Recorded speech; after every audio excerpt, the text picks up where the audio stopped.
Forme d'art ésotérique et mystique, autrefois réservée aux empereurs de la Chine impériale, le Feng Shui est aujourd'hui le mode de vie adopté par de nombreux orientaux et une pratique de plus en plus répandue dans le monde moderne occidental.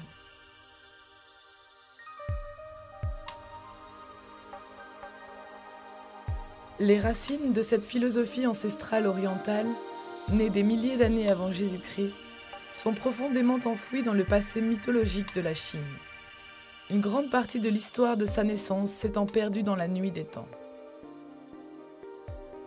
Nous savons toutefois que l'astrologie, la divination, les croyances religieuses locales, ainsi que la foi la plus intense de Chine, le taoïsme, ont fortement influencé l'évolution du Feng Shui.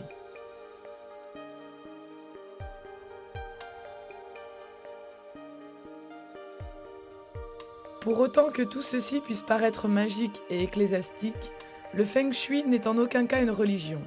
Il n'intègre aucun rituel et il n'y a certainement rien de surnaturel à cela. Pour parler très simplement, l'art du Feng Shui a pour objectif de parvenir à un équilibre. L'équilibre des personnes elles-mêmes est celui qui règne entre les gens. Pour y parvenir, une harmonie doit se créer entre tous les aspects de la vie.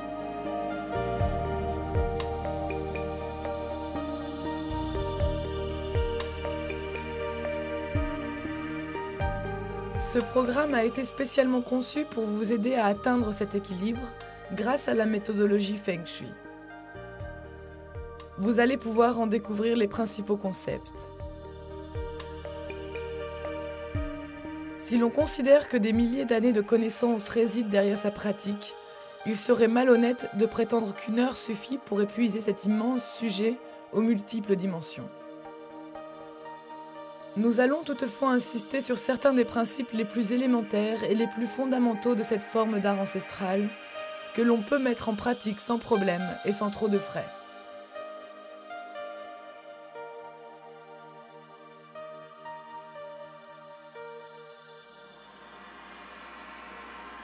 Comme vous le verrez bientôt, le Feng Shui peut vous conseiller tout simplement de placer une plante à un endroit stratégique ou d'ajouter une touche de couleur dans une pièce. Mais il est légitime de se demander en quoi ce type de comportement peut améliorer notre vie.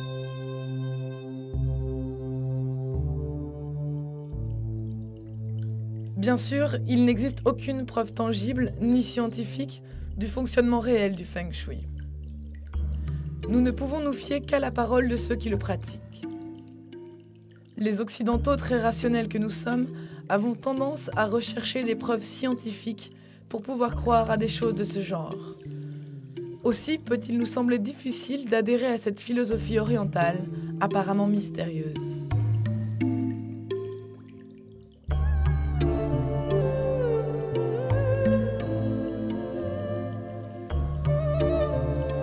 La pensée chinoise a été fortement influencée par les concepts du taoïsme et du confucianisme, et leur approche s'avérera très utile pour comprendre le Feng Shui.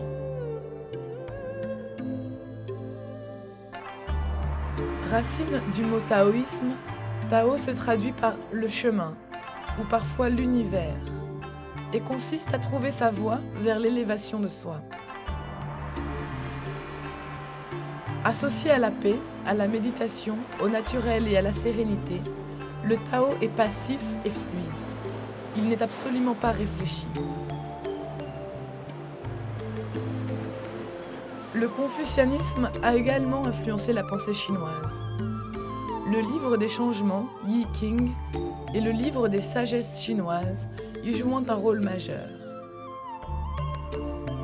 La croyance élémentaire est la destinée.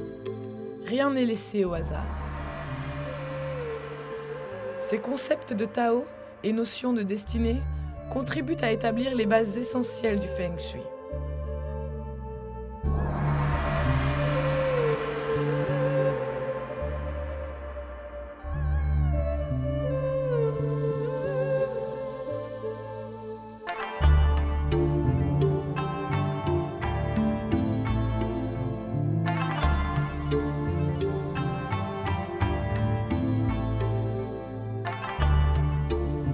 L'un des symboles très connus essentiel à toutes les formes de Feng Shui, est le Taiji Tu.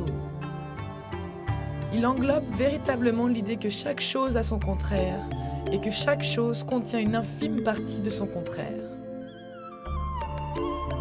L'énergie réceptive du yin et l'énergie créative du yang interagissent de façon positive pour créer un équilibre harmonieux et illustrent parfaitement la manière dont les Chinois appréhendent traditionnellement le monde.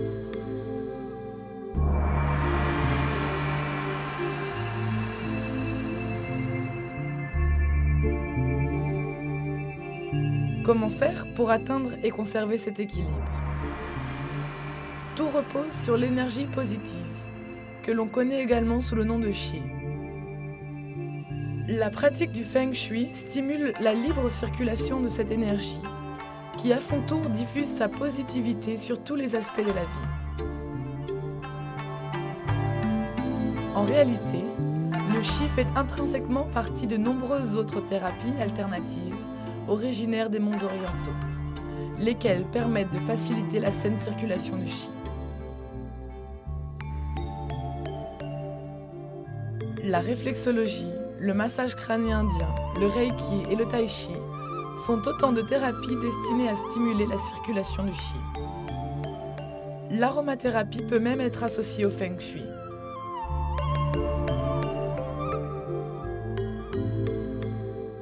Certaines huiles essentielles peuvent être utilisées pour améliorer divers aspects de la vie. On dit par exemple que la cannelle et le patchouli favorisent la prospérité. Le laurier et le girofle améliorent la réputation. L'orange et le cèdre, quant à eux, sont propices à la réussite de la vie professionnelle. L'endroit où vous pourrez utiliser ces huiles à votre domicile sera précisé un peu plus tard lorsque nous explorerons le carré magique. Non seulement l'aromathérapie permet-elle de diffuser des senteurs agréables dans votre maison, mais la combustion d'huiles essentielles peut également contribuer à chasser l'énergie négative et à aider le Qi à circuler.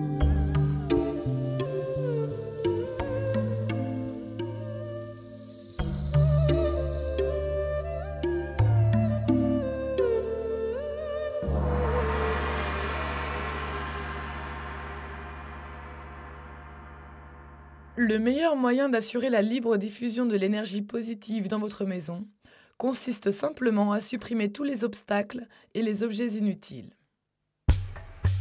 Que vous croyiez fermement au Feng Shui ou non, le fait de libérer de l'espace dans votre intérieur est susceptible de produire un effet positif. Il est certain que la plupart d'entre nous a ce sentiment de clarté et d'ordre après avoir terminé un grand nettoyage de printemps.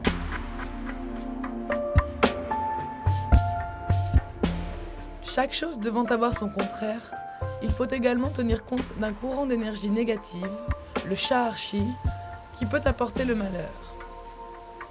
À l'inverse de son contraire positif, qui serpente le long des courbes, le Sha'ar-Chi se déplace toujours en ligne droite, les objets tranchants et anguleux servant principalement de support à l'orientation de l'énergie négative, telles de véritables flèches empoisonnées.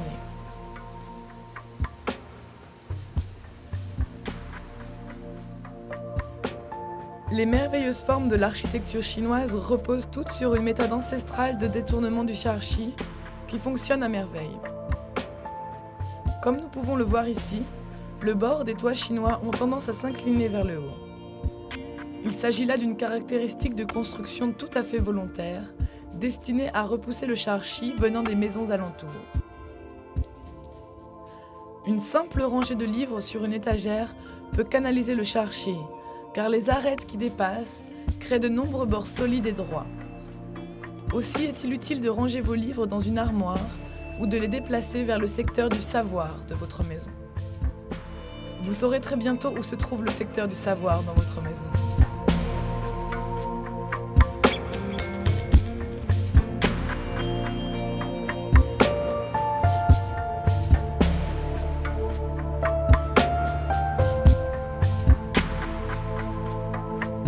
Plusieurs systèmes de Feng Shui ont évolué au fil des ans, mais deux types principaux, le Feng Shui de la forme et le Feng Shui de la boussole, se réfèrent davantage à notre sujet d'aujourd'hui, les spécialistes ayant plutôt tendance à les associer.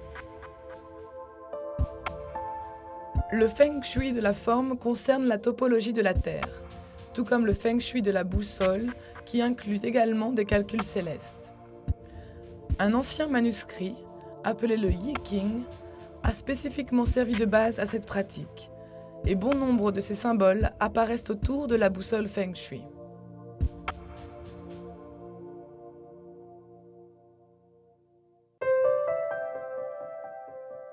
Également connue sous le nom de Lo Pan, cette boussole spéciale est utilisée par les spécialistes du Feng Shui, bien qu'elle soit extrêmement compliquée à lire.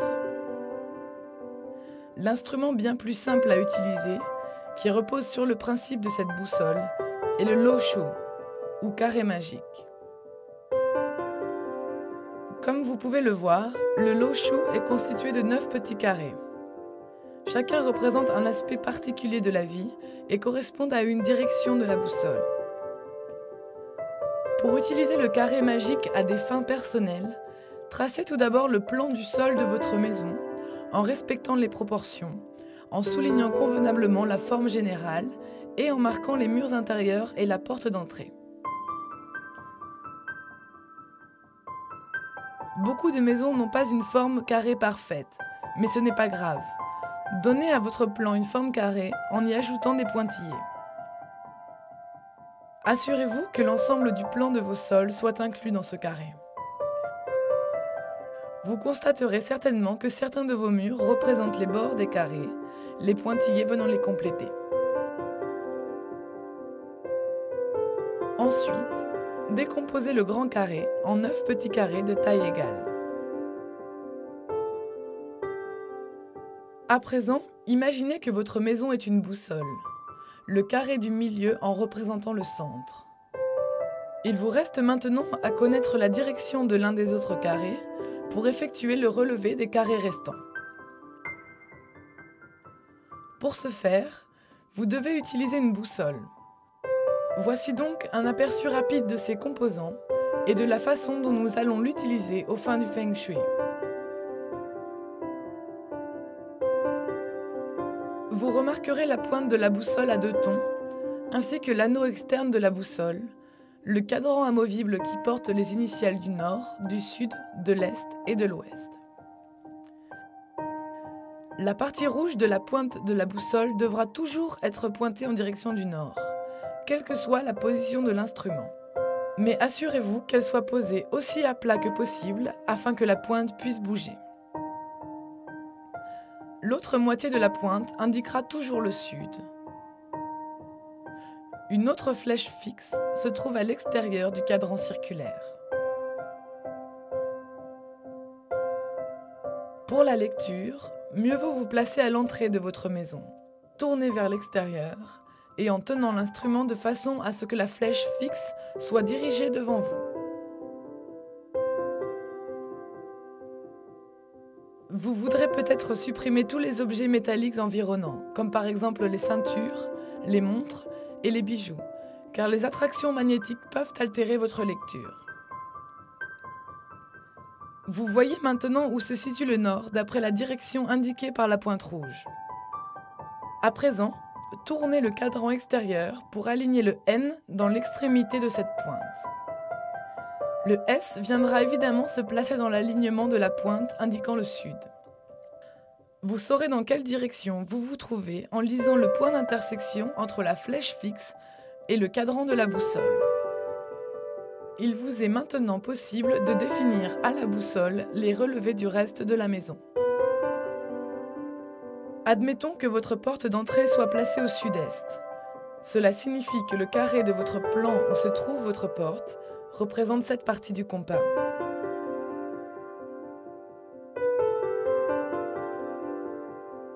Si l'on tourne dans le sens des aiguilles d'une montre à partir de ce carré, la section suivante sera le carré sud.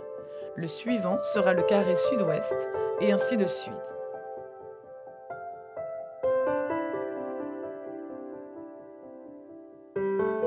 Venons-en maintenant à la partie intéressante et découvrons l'importance que revêt chacun des secteurs de votre habitation dans votre vie. Le carré sud influence la célébrité et la reconnaissance. Le sud-ouest inspire les relations. L'ouest se rapporte aux enfants et à la créativité. La partie de votre vie qui concerne vos amis, vos mentors et les voyages se situe dans la section nord-ouest de votre maison. Les perspectives professionnelles et votre rôle au sein de la société sont situés au nord. La connaissance et la contemplation sont au nord-est. La famille et la santé à l'est et la prospérité au sud-est.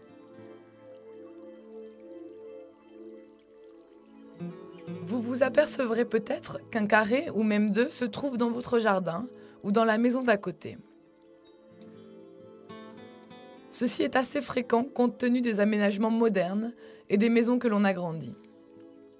L'une des solutions peut consister à rajouter des miroirs sur les murs concernés pour indiquer que l'espace manquant existe bien. On peut même appliquer le carré magique à chaque pièce individuelle. Aussi, les 9 aspects seront-ils représentés au sein de la même pièce. Comment mettre ces connaissances en pratique ? Attachons-nous à quelques-uns des principaux aspects de la vie, tels que la santé, la prospérité et les relations, pour lesquels vous pourrez également être amené à utiliser certains des instruments courants du Feng Shui.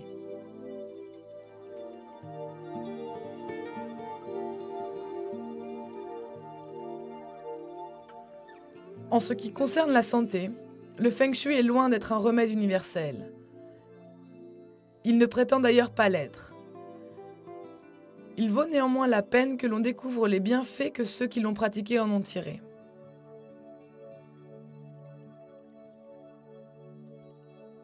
Après avoir souffert de problèmes d'estomac permanents, 3 femmes qui travaillaient dans le même bureau ont vu leur état de santé s'améliorer considérablement après avoir fait appel à un expert en Feng Shui.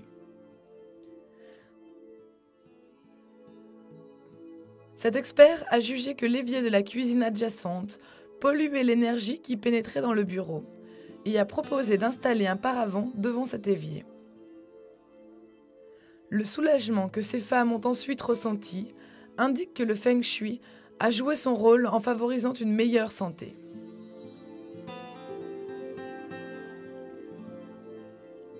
Voilà une autre nuisance, ce long couloir étroit qui limite la circulation de l'énergie. Des parois, des miroirs et des carillons éoliens sont autant de remèdes que l'on peut utiliser dans ce genre de cas. Comme nous l'avons appris dans le carré magique ou l'Oshu, l'Est est le secteur de la santé. Aussi, si l'un des membres de votre foyer ne se sent pas bien, l'hypothèse la plus naturelle consiste à stimuler ce secteur de votre habitation. L'un des concepts du Feng Shui que nous rencontrerons souvent tout au long de ce programme est le placement de plantes vertes luxuriantes. Il est vivement recommandé de placer des bambous à l'est de votre salle de séjour, ainsi qu'à l'est de votre jardin. Mais tous les épineux ou encore les plantes rouges ou oranges ne sont pas conseillés, car ils épuisent l'énergie environnante. Les cristaux sont également d'excellents stimulants énergétiques, et il est conseillé de les pendre devant une fenêtre, à hauteur des yeux, pour pouvoir capturer et réfléchir la lumière naturelle du soleil. Peu importe leur taille du moment qu'ils restent propres. Vous pouvez les utiliser partout où vous avez besoin d'augmenter le flux d'énergie.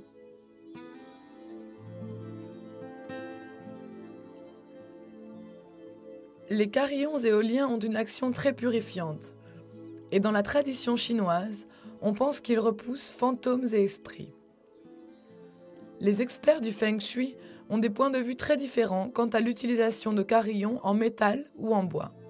Si vous souhaitez en utiliser, choisissez simplement celui dont vous préférez la résonance. Si leur sonorité vous gêne, mieux vaut ne pas les utiliser, car cela réduirait à néant l'objectif de création d'équilibre et d'harmonie. Vous pouvez utiliser à la place des flûtes de bambou, qui devront être accrochés 2 par 2 dans un angle. La prospérité, autre source de haut et de bas dans la vie, se situe dans le secteur sud-est de votre habitation.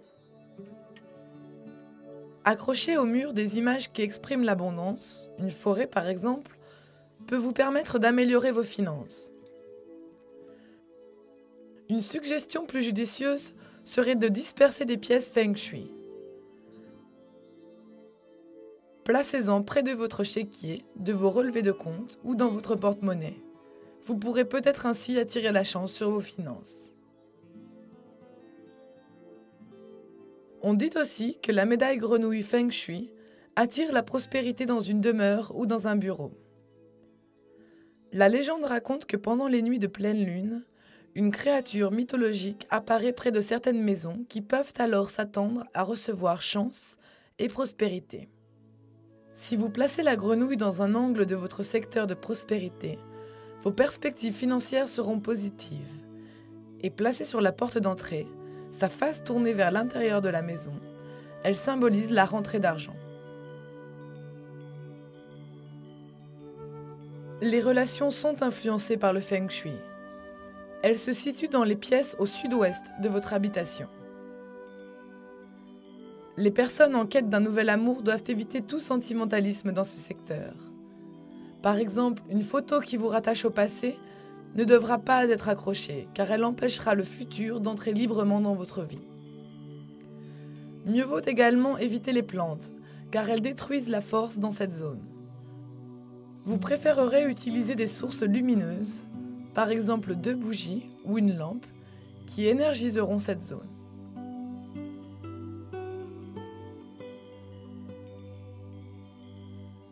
Comme pour la plupart des relations durables, les problèmes peuvent également remonter à la chambre à coucher. D'ailleurs, nous aborderons ce sujet un peu plus tard, lorsque nous appliquerons le Feng Shui à la chambre. Nous devons tout d'abord explorer une autre partie essentielle du Feng Shui, les 5 éléments.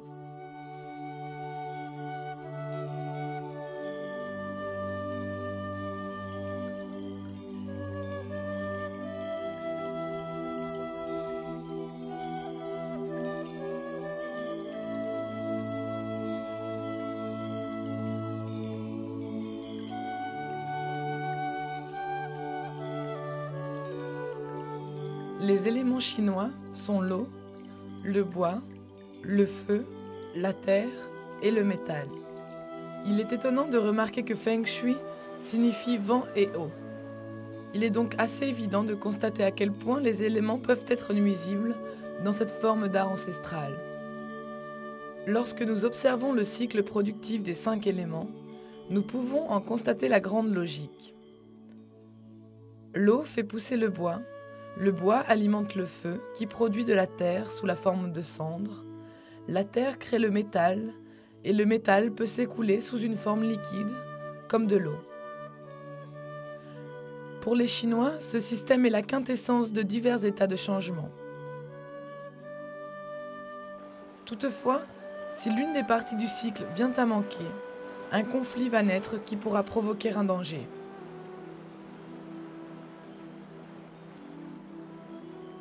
Il y a toujours une solution à ce genre de conflit. Et une fois encore, il est parfaitement logique de définir les éléments nuisibles aux autres. L'eau éteint le feu fait fondre le métal coupe le bois épuise la terre et la terre pollue l'eau. La solution à ces problèmes consiste très simplement à rajouter l'élément intermédiaire. Par exemple, le bois se situe entre les forces incompatibles du feu et de l'eau, et il peut rétablir l'équilibre. Chacun de ces 5 éléments chinois sert également de catégorie dans laquelle divers aspects, tels que les planètes, les saisons, les couleurs, les formes et même les personnes, sont intégrés. Une personne, en fonction de sa date de naissance, peut définir l'élément auquel elle appartient en calculant son numéro d'étoile personnel.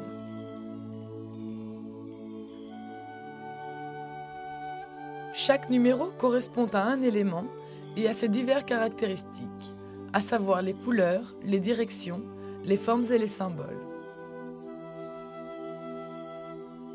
Pour calculer votre propre numéro d'étoile, vous devez tout d'abord inscrire votre année de naissance, par exemple 1965. Puis additionner les 2 derniers chiffres de ce nombre, ce qui, dans l'exemple, donnerait 11. Vous devez obtenir un seul chiffre, ce qui à l'évidence n'est pas le cas ici. Nous allons donc tout simplement additionner ces 2 chiffres, ce qui donne le chiffre 2.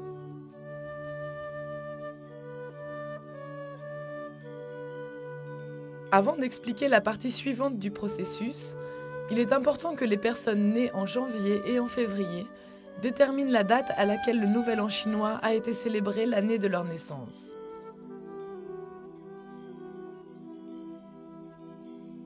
Le Feng Shui étant une pratique d'origine chinoise, la méthode de calcul de votre numéro d'étoile doit être employée dans ce contexte culturel. Le Nouvel An chinois peut être célébré n'importe quand entre le 20 janvier et le 18 février. En fonction de votre date de naissance, votre année de naissance chinoise pourra être différente de votre année de naissance réelle.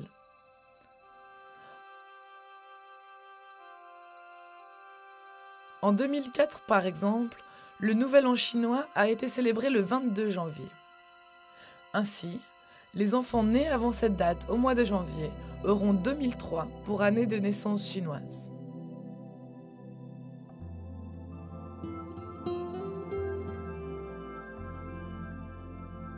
Jusqu'à présent, les hommes et les femmes ont suivi le même principe pour calculer leur numéro d'étoile.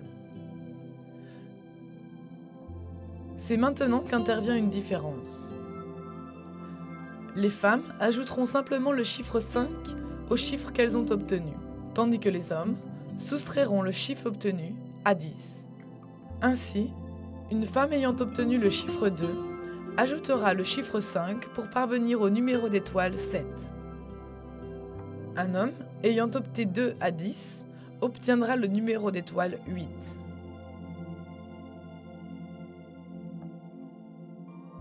À présent, comparez votre numéro d'étoile à l'un des 5 éléments.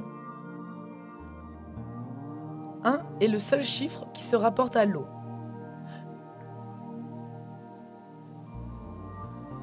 Car 9 correspond à l'élément feu.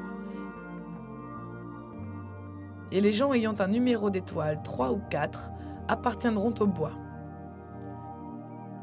Les numéros 6 et 7 désignent l'élément métal, laissant la terre aux personnes dont les numéros d'étoile sont 2, 5 et 8.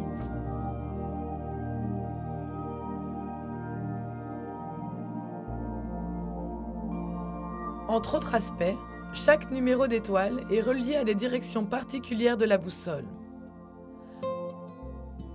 Par exemple, la direction la plus harmonieuse pour une personne dont le numéro d'étoile est le 3 est le sud.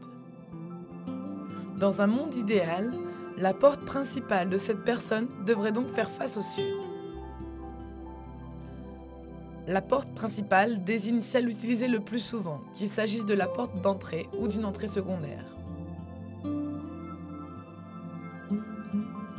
Le plus timoré des adeptes du Feng Shui ne vous suggérera jamais de déplacer votre porte d'entrée de l'autre côté de la maison si elle fait face à la mauvaise direction.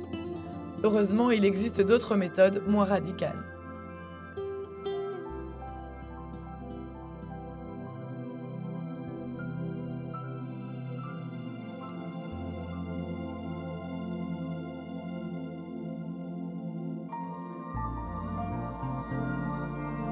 En premier lieu, il est important de connaître les directions qui vous sont les plus propices.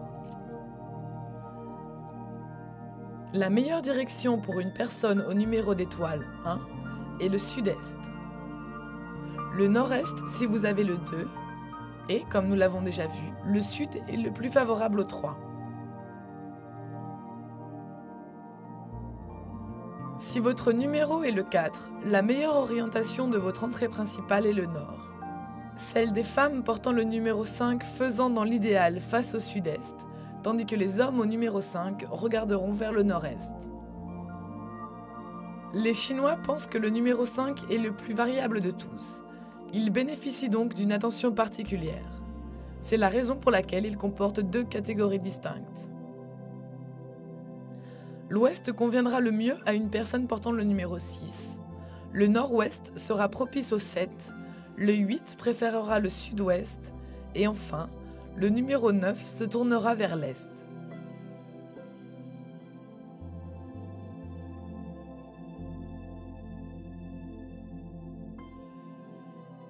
Nous avons déjà étudié l'utilisation de la boussole.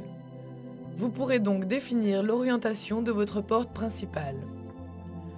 Vous pouvez maintenant observer sa correspondance avec votre orientation la plus favorable, révélée par votre numéro d'étoile. Si vous ne faites pas partie des chanceux, faites alors référence à votre élément et à sa couleur. Si vous peignez votre porte de cette couleur, vous pourrez repousser la malchance qui pourrait se présenter.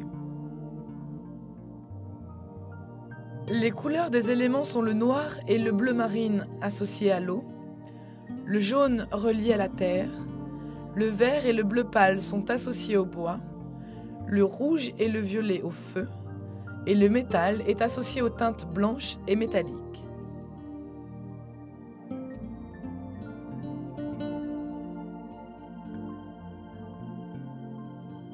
Chaque élément a lui aussi des orientations favorites, qui ne correspondent pas forcément aux orientations propices aux personnes associées à cet élément particulier. Par exemple, une personne associée à l'élément eau, portant un numéro d'étoile 1, préférera le sud-est. Néanmoins, l'orientation première de cet élément est en réalité le nord. Le bois privilégie l'est et le sud-est. Le feu préfère le sud. La terre le nord-est, le sud-ouest et le centre. Les orientations du métal sont l'ouest et le nord-ouest. Vous pouvez à présent rassembler tout ce que vous savez sur les éléments et tout ce que vous avez appris sur votre maison en utilisant la technique du carré magique. Comme nous l'avons déjà vu, les divers emplacements des pièces de votre maison sont tous reliés aux éléments. Par exemple, les pièces situées à l'ouest et au nord-ouest seront associées à l'élément métal. Vous pouvez améliorer cette zone en rajoutant l'élément intermédiaire, la terre, en y intégrant sa couleur, le jaune par exemple. On agira de même pour rétablir l'équilibre dans cette zone, au cas où le feu, élément conflictuel du métal, y soit présent.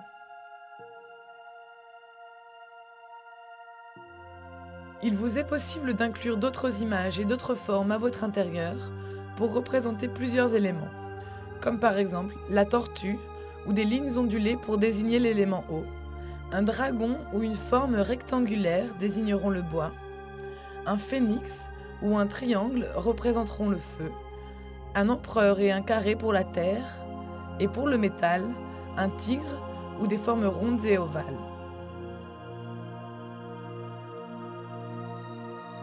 Il est possible de rajouter ces éléments pour transformer un char-chi nuisible en énergie positive. Mais n'en faites pas trop, l'équilibre pourrait également être rompu.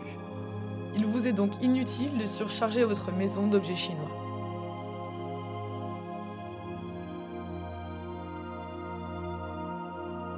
Votre maison peut également être située sur la ligne active d'une énergie négative extérieure. Rappelez-vous, ce sont ces flèches empoisonnées ou char-chi. Vérifiez la présence d'objets solides, droits et anguleux pointant vers votre porte d'entrée. Les objets fabriqués par la main de l'homme sont généralement à éviter. Les câbles téléphoniques, les murs élevés et les routes servant plus particulièrement de support au char-chi. Pour détruire ces flèches empoisonnées, vous pouvez utiliser un miroir octogonal, Pakwa, en vous assurant qu'il ne peut diriger le char-chi sur les maisons de vos voisins. L'identification claire de votre maison est importante pour promouvoir de bonnes perspectives professionnelles. Si vous surélevez légèrement le deuxième chiffre qui compose le numéro de votre maison par rapport au premier, ou si vous donnez un nom particulier à votre demeure, vous lui conférerez une certaine dimension d'élévation. Pour respecter la tradition chinoise, il est sage d'ôter ses chaussures lorsqu'on entre dans une maison, car elles transmettent une énergie défavorable. Veillez donc à les mettre à l'écart pour ne pas perturber le flux de chi. S'il existe une autre porte donnant sur l'extérieur, ou si votre escalier est situé à l'opposé de l'entrée que vous empruntez généralement, l'énergie positive peut se dissiper dès son arrivée, sans avoir été répartie en profondeur. Une plante, surmontée d'un carillon éolien, peut vaincre ce problème en diffusant le chi dans d'autres directions. Les plantes contribuent idéalement à la répartition du chi et créent généralement une atmosphère agréable. Mais elles doivent être soignées. Tout signe de maladie révèle la présence d'une énergie stagnante. Les fleurs séchées sont donc à proscrire également.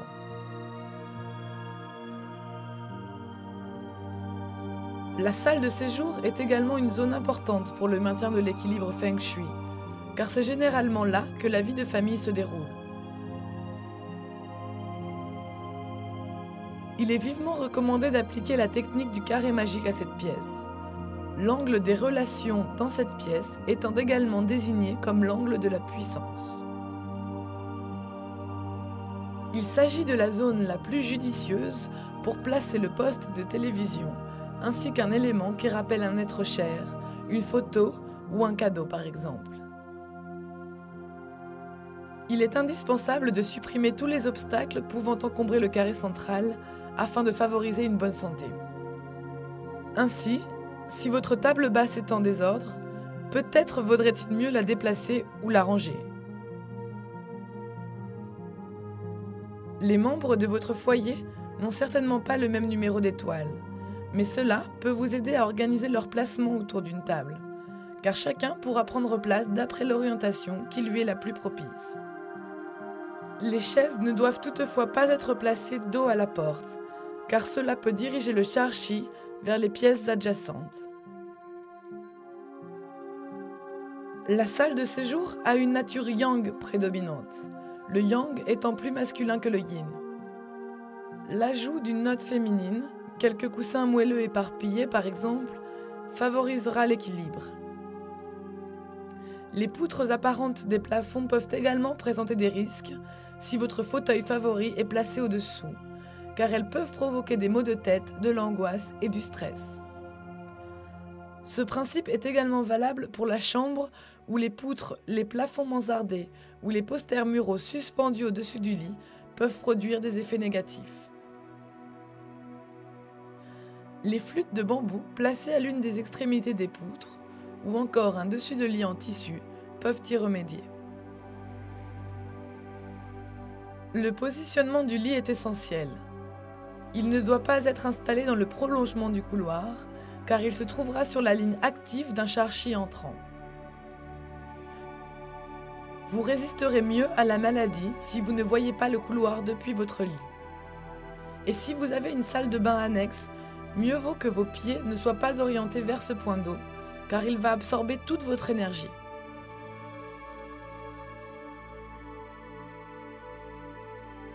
Les fenêtres ont également une nature absorbante. N'orientez ni les pieds ni la tête vers elles. Il est préférable d'utiliser un lit massif doté d'une tête de lit robuste ou encore de placer la tête du lit contre un mur. Laissez si possible une cinquantaine de centimètres d'espace libre entre chaque côté du lit et les murs. Et si vous dormez seul, ce même espace libre d'un seul côté du lit est suffisant. Les couples pourront, dès leur réveil, profiter d'une image représentant leurs objectifs communs. Attention, les images directement orientées vers le lit doivent être choisies minutieusement. Et de préférence, elles ne doivent rien représenter d'agressif. Les reflets d'un miroir sont également peu bénéfiques et perturbateurs, car ils sont annonciateurs de l'arrivée de nouvelles personnes et de nouveaux problèmes dans la relation. La pose de rideaux en tissu ou le rangement des miroirs dans les placards constitue la réponse logique. Comme dans toutes les pièces de la maison, mieux vaut éviter les angles qui vont canaliser le char-chi. Autant que faire se peut, Évitez que ces objets soient dirigés vers des chaises ou des lits. Plus une pièce comporte de lignes courbes, sur ses meubles ou par des formes douces, mieux c'est.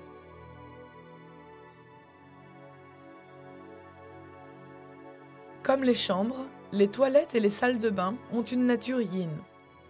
L'ajout de bougies est idéal pour apporter une touche de yang.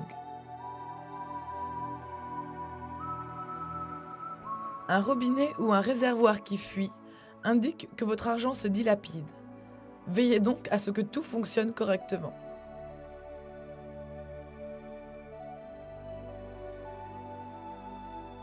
Le Feng Shui conseille d'équiper la salle de bain d'une fenêtre, mais des miroirs, aussi grands que possible, pourront faire l'affaire s'il s'agit d'une pièce aveugle. 4 miroirs, un sur chaque mur, permettront d'envelopper la pièce de chi. 2 miroirs pourront suffire s'ils sont placés l'un en face de l'autre. On dit même que cette disposition peut supprimer les odeurs tenaces.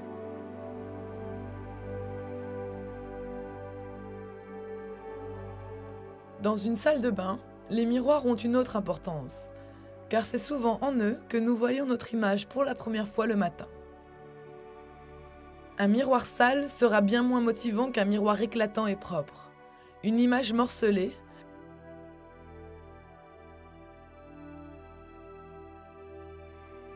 éventuellement obtenue en regardant dans 2 miroirs apposés sur des portes de placard, pourra également dégager une impression de soi négative et morne.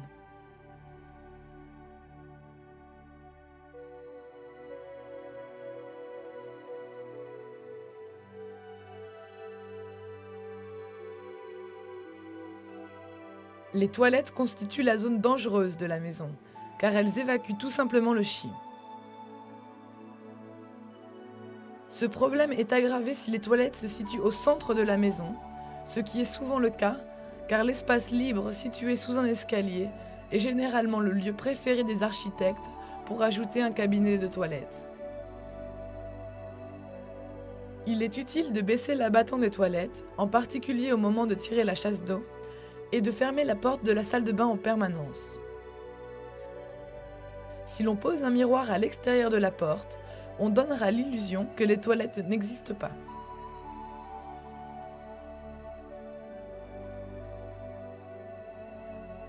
Ces petits remèdes seront également utiles si les toilettes font face à la porte d'entrée, ce qui pourrait signifier que le nouveau chi est aspiré immédiatement avant de pouvoir se diffuser dans le reste de la maison. Appliquez également ces principes si les toilettes sont adjacentes à la cuisine, car l'élément eau des toilettes sera en forte opposition avec l'élément feu de la cuisine.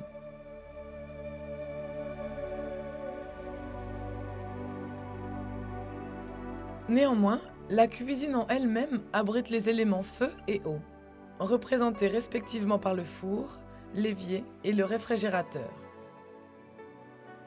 Un conflit existe donc dans cette pièce, en particulier si ces équipements sont proches les uns des autres. La réponse naturelle consiste à ajouter l'élément manquant. Souvenez-vous du cycle productif dans lequel l'eau nourrit le bois qui alimente le feu. Cela nous indique qu'un élément bois permettrait ici de rétablir l'équilibre. Il est donc vivement recommandé de poser des meubles de cuisine en bois. Vous pouvez également harmoniser les éléments conflictuels en ajoutant des objets ou des ustensiles en bois, ainsi que la couleur verte que l'on retrouvera sur des plantes, des serviettes, des tapis ou sur le carrelage. On rétablira l'équilibre en plaçant ces objets dans la zone où l'évier et la cuisinière se rejoignent. Il est préférable d'espacer l'évier du four d'au moins 50 cm. Les éviers et les canalisations doivent rester propres. Tout d'abord pour des raisons de santé et de sécurité, mais aussi du point de vue du Feng Shui, parce que cela attire la protection financière. Le four est un symbole de santé fondamental pour la famille, de par son rôle nourricier essentiel. On préférera placer la cuisinière contre le mur du sud-est, sans l'aligner aux portes principales, arrière et de la cuisine. et loin de la fenêtre par laquelle la prospérité de la famille serait incitée à s'échapper. Un miroir ou une assiette brillante en acier inoxydable située au-dessus de la table de cuisson permet au cuisinier de voir ce qui se passe derrière lui. À l'inverse, un sentiment d'insécurité et de stress peut se développer. De même, les cuisinières à gaz sont préférables au four et au micro-ondes qui ne produisent pas de flammes physiques, évidemment associées à l'élément feu.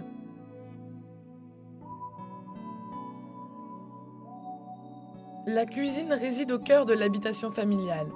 Il est donc indispensable que cette pièce ne recèle qu'un minimum d'énergie négative pour que santé et chance demeurent. Malheureusement, compte tenu du grand nombre de pointes et d'angles existants sous la forme d'étagères et de placards, les flèches empoisonnées ne sont que trop souvent présentes dans la cuisine. Vous pouvez éviter de canaliser le char-chi en masquant tous les angles et autres éléments saillants ou en rangeant les ustensiles tranchants dans un tiroir.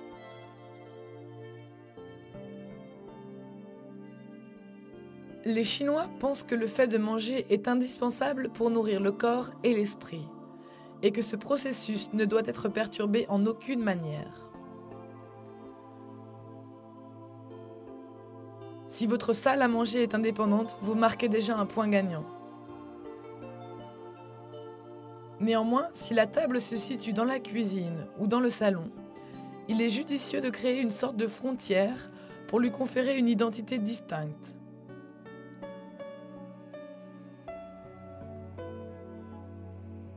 Cette limite peut être matérialisée par des paravents ou des plantes, permettant ainsi à la famille de prendre ses repas sans être dérangée. Dans la tradition Feng Shui, l'élément principal de votre salle à manger doit être la table. Ceci peut sembler évident, mais une décoration chargée et une profusion de bibelots autour de ce point central peuvent être dérangeants.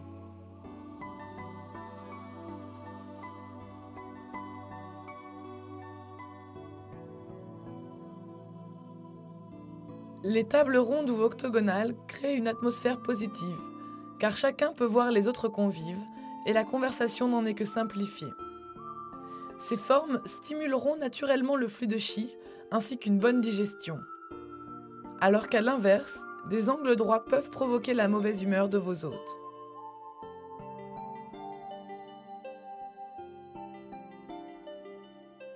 On dit également que si la table est placée trop près de la porte principale, cela favorise la gourmandise et l'inhospitalité.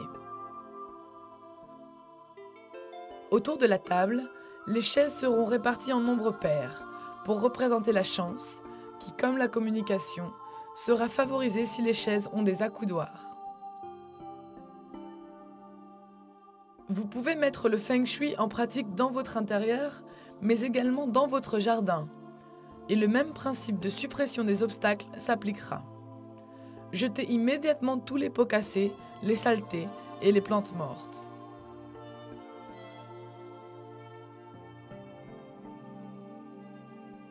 Pour les Chinois, un jardin sans eau est un jardin sans vie.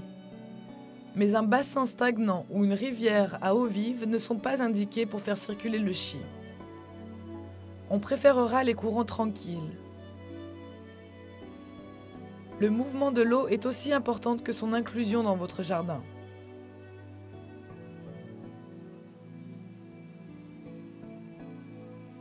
Les fontaines, quelle que soit leur taille, sont favorables au Feng Shui, tout comme le poisson doré, symbole chinois de la chance, que l'on utilisera en nombre impair. Il est indiqué de placer un bassin à poissons au sud de votre jardin si vos finances sont chancelantes.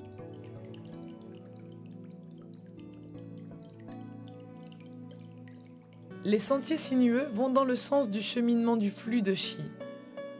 Toutefois, évitez les formations en spirale. Bien qu'elles soient jolies, ces formes représentent un serpent enroulé, et on dit qu'elles attirent les visiteurs indésirables.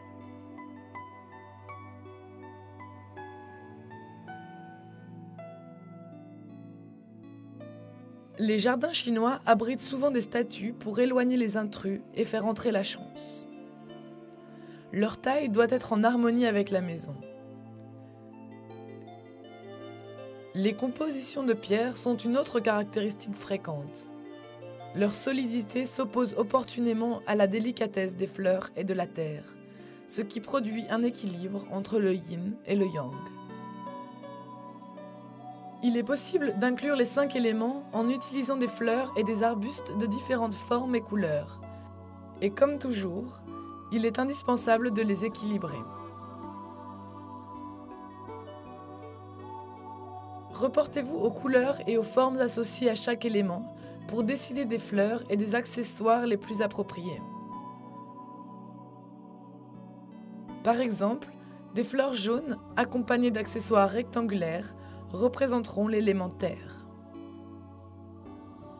Si une partie de votre jardin est cultivée et entretenue, il sera judicieux de laisser une autre partie dans son état naturel et sauvage. Vous favoriserez ainsi tant l'équilibre que l'évolution naturelle de la faune et de la flore. Les papillons, les abeilles et autres insectes sont les agréments parfaits d'un jardin feng shui.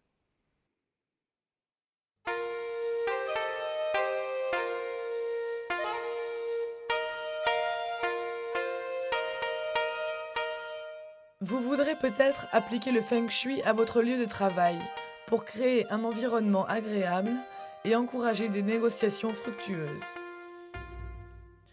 Il ne vous sera peut-être pas possible de réorganiser l'ensemble de votre bureau. Alors concentrez-vous sur d'autres petits changements et des petites touches qui correspondront davantage à notre propos d'aujourd'hui. Même si vous travaillez chez vous, les principes suivants s'appliquent.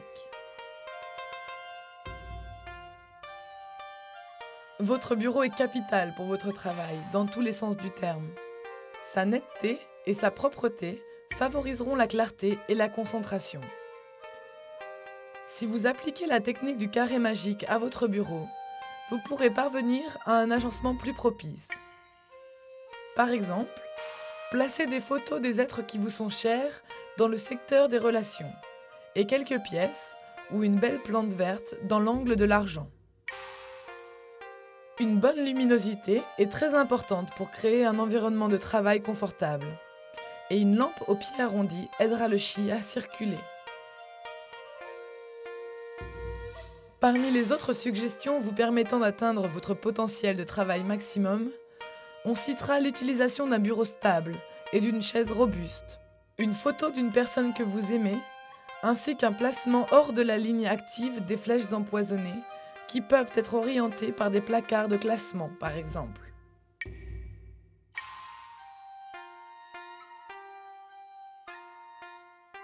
Dans l'idéal, vous devez apercevoir la porte depuis votre bureau.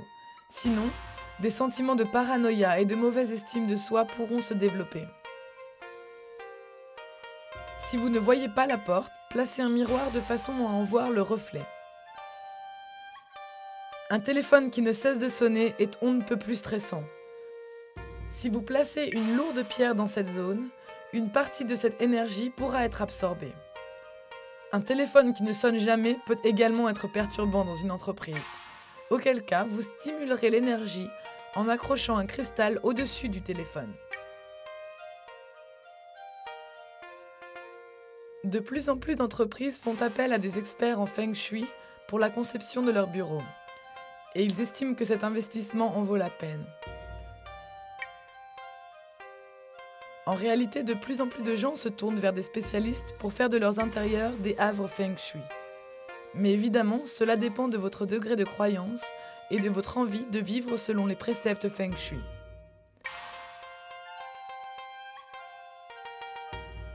Les concepts et les principes abordés dans ce programme sont plus que suffisants pour commencer.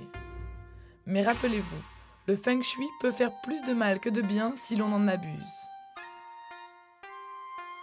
Essayez de pratiquer le feng shui uniformément dans votre intérieur, car si vous vous attachez trop à une zone, l'équilibre risque d'être rompu.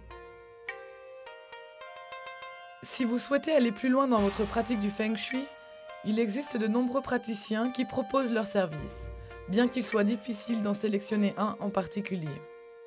Mieux vaut vous adresser aux sociétés et aux instituts de feng shui à but non lucratif, dont la plupart ont un site web, pour obtenir les meilleurs conseils et les meilleures adresses.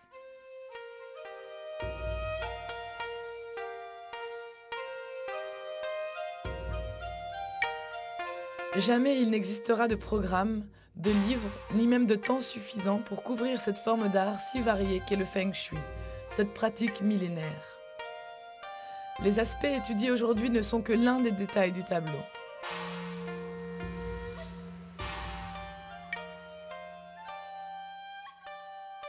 Néanmoins, les conseils et suggestions fournis aujourd'hui ne doivent pas être sous-estimés. Qui sait les changements que le Feng Shui peut apporter dans votre vie? Et même si vous pensez que le Feng Shui n'aura aucun effet, vous ne risquez rien à essayer. Vous aurez pour le moins créé un environnement ordonné et rangé.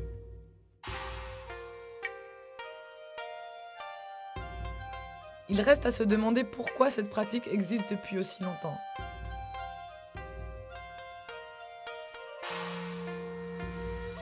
Né il y a plus de 6000 ans, le Feng Shui n'est pas une lubie, même s'il est devenu une mode chez les Occidentaux modernes.